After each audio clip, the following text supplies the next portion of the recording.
For History 2.1, we're going to make sure that you guys, we at least talk about the major events and review of the Revolutionary War. So you see what exactly happens. I know I spent a little bit of time today talking about the actual events per se of your writing. But again, that's one of those important things we need to make sure that you guys have. Let me switch this around. So you understand what's happening. The first thing that we talk about with the Continental Army, and hopefully tomorrow we'll watch the real George Washington, so you get to see exactly what he looked like and the issues that he was having during most of his lifetime. Washington is highly motivated. Home field advantage, it goes to the Patriots. The Patriots' primary colors that you will see are in blue because the British universal colors are red. So it's not locked in stone. It's more of a burgundy for the British, but the Patriots, because blue is an easy color to dye. Even today, blue is a little bit easier to dye than it is for red. So the Continental Army adopts the bluish color. So they can adapt their uniforms are in wool, they're not cotton. So they're pretty hot during the summertime and pretty muggy and sticky during the wintertime. So again, when the British come to shut down the rebellion, the army is there and Washington becomes the overall commander of the Continental Army. And you see the positives in red. The weaknesses, there's not enough men. They fall short. There's not training because you're dealing with militia. These are farmers, young men, 16, 15 years old. These are not seasoned, hardened guys. These are a bunch of farmers that he's got to try to train into a professional military force and hold out long enough with no money. So the odds are stacked against him from the jump. And you're going to see that in the beginning, that this is truly a miracle because George Washington is not the best commander. He is average at best. So when history gives him a rating on his military career, he gets a C. He's not the best commander in the field. And if he's the overall general in the army, think about his other people that's subordinate to him. They are not the best. These are average at best individuals that are trying to fight the greatest fighting force in the world right now is the Royal Army. And it's like, wait a minute, we're going against the number one well-trained, fully trained soldiers, and we are part-time farmers with no military experience. This is going to look bad. And in the beginning, it does. And because of the home field advantage, you're going to see momentarily that Washington is able to stall out, delay the inevitable just long enough to convince Spain and France that he can pull this thing off. And there needs to be an American nation. So it's nothing short of a miracle, but they had to win. And mainly they had to win because if they lost, they would all be hung for treason. So you got a pretty big motivation there that I can't lose. And this is where we look at a lot of people now. When your back is against the wall, you don't have another option. Losing is not an option for the Americans, especially the ones that picked up arms against the British and the Royal Army. Losing means death. Either they're gonna kill you on the field or they're gonna formally put you in a court for treason and they're gonna execute you there. So whether they do it informally or formally, you're going to die if you lose on the battlefield, if they lose the rebellion.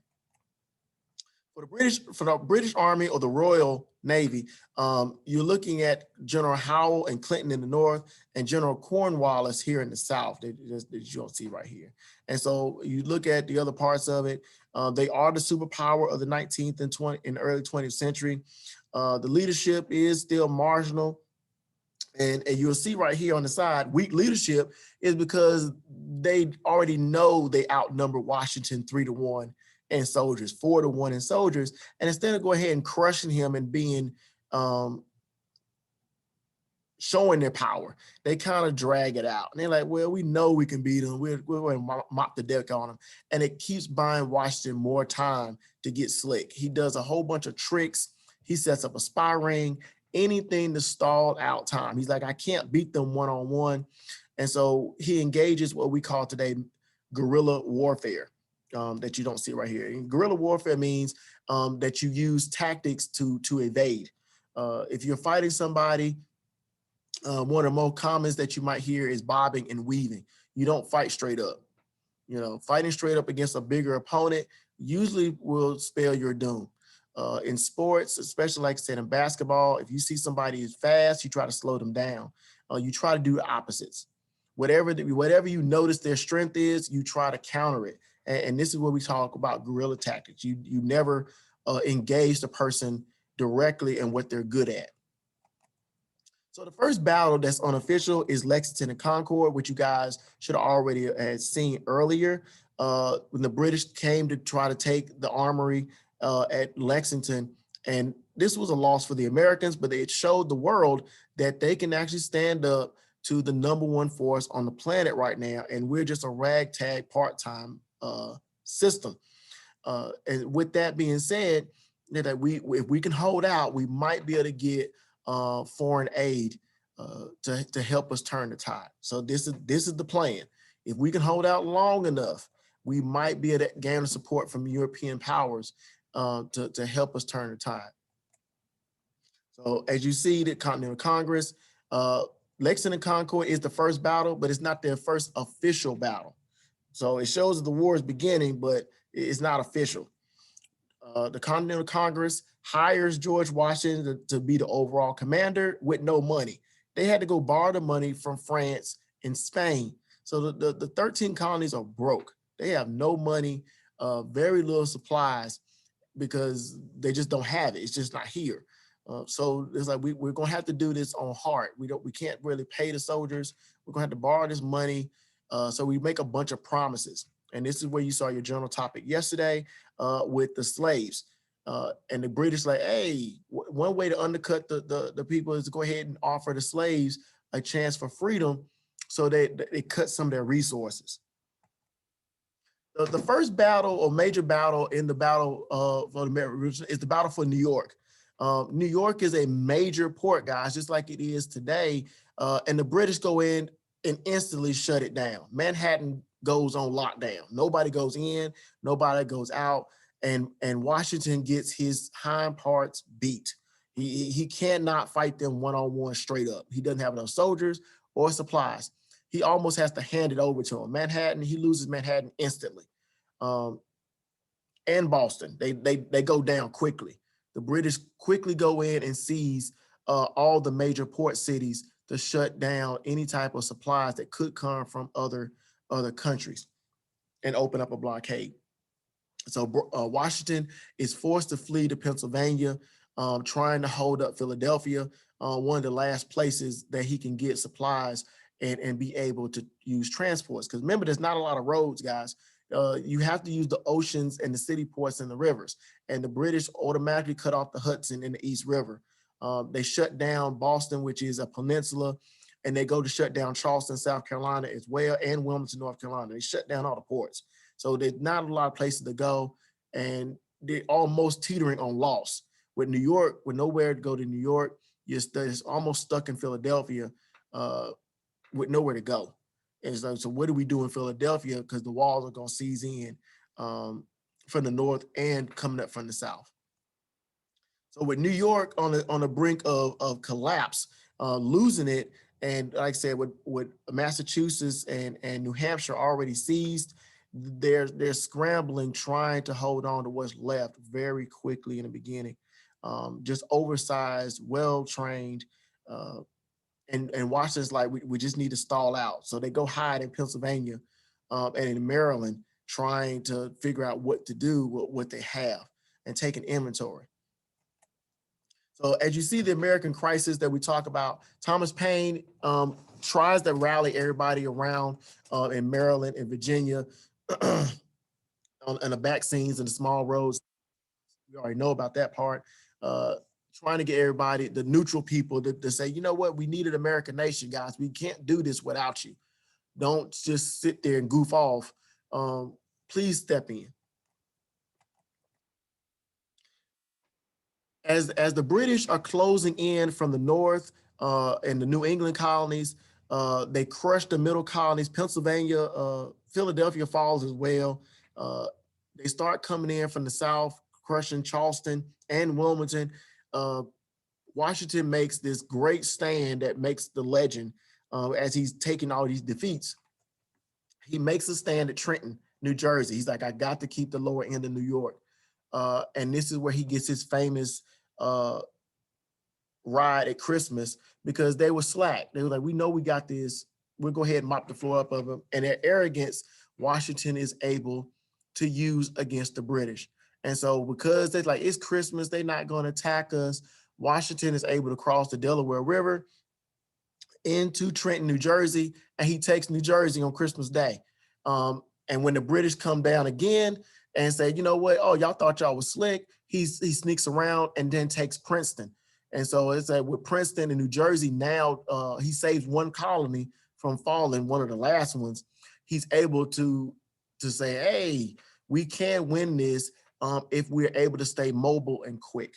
And so this goes to his legend that he's able to save New Jersey from utter defeat after all the other colonies have been quickly taken and controlled by the British. And so as you see in the picture, Washington crossing the icy Delaware River back into New Jersey from Pennsylvania to go ahead and do the surprise attack, because again, you know, they're like, hey, we'll finish them off in a couple of weeks. It's no big deal. And he goes in and takes Trenton, New Jersey, and proves that I can win a battle. You know, we can maintain certain places in here. You're not just gonna come in here and run and turn a tide or run a tide and just crush us if you keep buying us time. And that's the whole idea. I need to buy time. I need to show the world that we can win some battles here. So they take Trenton, they take back New Jersey, the whole colony of New Jersey back. And so the British are kind of taken back by surprise and say, hey, whoa, wait a minute, hold up. So the tide then turns because the turning point in this battle becomes at Saratoga, which is up in upstate New York. This is where Benedict Arnold, one of George Washington's best friends and second commanders, actually leads the turn of the tide and take it upstate New York. So now they keep the supply lines going into Buffalo and everything else free. So now they can go up into the northern area and still get the supplies they need from the French. So now we have access to the back door, so they can take New York, they can take Boston and Charleston. We can still get supplies brought to us by the French Navy and bring them in through the Great Lakes area. So it's like, wait a minute, they can win this if we can continue to give them the armory and the supplies they need. So the turning point in the war is actually winning in upstate New York in Saratoga. So again, you see it, they're able to take this, and you see it at the battle in northern the Albany and on the river. They're able to take these areas and keep a supply line going. So huge issue, the turning point of the war is Saratoga, New York, which is in upstate again. The worst part of this is because, you know, you only have the back doors. Again, there's not a lot of roads, guys. Washington nearly loses his army in the winter of 1777 because they just don't have enough food. There's not enough supplies that was issued by the French and the Spanish coming through the back roads of Canada. They just don't have enough to feed the troops. There's not enough clothes. There's not enough anything. Most of the soldiers and the kids start to abandon Washington. And Valley Forge is where they tried to camp out for the winter, with literally out there in the elements. So as you see, a fourth of the troops just die of starvation and frostbite and everything else. It's almost over. The winter and the elements are just too much for Washington. And it's like, again, he's able to rally just enough troops and convince the British that he's strong enough, knowing he's burying people daily, or people are just running away, going back into Maryland, Pennsylvania and Virginia into the backwoods, there's just nobody there. They're hungry, starving. There's no shelter. It's just a bad winter for them to go ahead and hold out, trying to wait, for food and supplies to show up. When the spring hits, these are the two main allies, the German officers, when we talk about Frederick von Steuben and the Marquis de Lafayette. In world history, it's the Marquis de Lafayette that leads the American Revolution in France, and he helped start the French Revolution that follows a few years later. And there's a lot of correspondence because him and Washington become great friends as the years go by. But this is his allies, foreign allies, to help bring in supplies that help turn the tide when the winter subsides in 1778. The final battle, now that the French Navy has came in and the Dutch has supported and the Spanish have come in, now convinced that the Americans can win, they're able to cut off the supply lines to the Southern Army, and they actually trapped the #1 army by General Cornwallis in the South at Yorktown, Virginia, which is near Jamestown, and cut them off and make them surrender. So half of the army, the British Army, is now surrendered. And instead of trying to spend more money, sending more troops in, the British succeed and just call a truce. We'll let you guys be the United States of America without having to spend more and more money trying to take it back. We will renounce you guys as a British empire and officially consider you guys on the world stage. So the French aid in this by shutting off at Yorktown in the Chesapeake, by closing them off. The actual last major battle, and the United States is officially created in the spring of 1783. So like I said, that's how old the actual United States is. You do the math, it's just 2020. 1783 is the official creation of the United States. And so that's, so the post office and North Carolina and South Carolina, the colonies are older than the United States of America. So the actual creation is 1783 to the present. And then this is what happens as the world recognizes the first colony to gain independence. And then you start seeing other colonies in the New World start trying to follow suit.